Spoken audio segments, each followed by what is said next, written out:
sunbathing in Spain, catching a sunset in Greece, or strolling through the streets of Rome, all highlights of a visit to the Mediterranean region.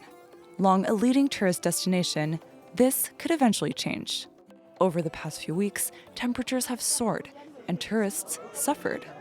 The mercury hit 40 degrees Celsius plus in the shade in Athens and other areas in Italy, Spain, and beyond. Hiding indoors in a place that has AC, even for 10 minutes, it's amazing.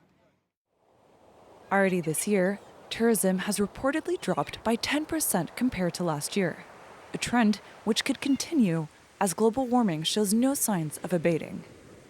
According to a leading network on climate and environmental change in the Mediterranean, temperatures in the region have risen by 1.5 degrees Celsius since the late 1800s. In 2040, it's expected they'll have risen by 2.2 degrees Celsius. Wildfires, extreme rainfall, and rising sea levels are expected to become more frequent. The rise in temperatures will continue at a more or less sustained pace depending on what happens with greenhouse gas emissions. Also, when it comes to rainfall, it should decrease in the future, but it's less certain depending on what model you're using. And so combined, these two factors mean there is a much higher probability of drought.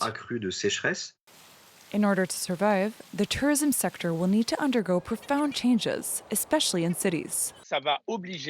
Because of this, the landscape of these cities and destinations will have to change. This means more vegetation. Building materials will also have to change. And we need to find new approaches to managing littoral zones and the seafront in particular. Holidaymakers could also start seeking greener pastures, favoring the cooler climes of the mountains and countryside.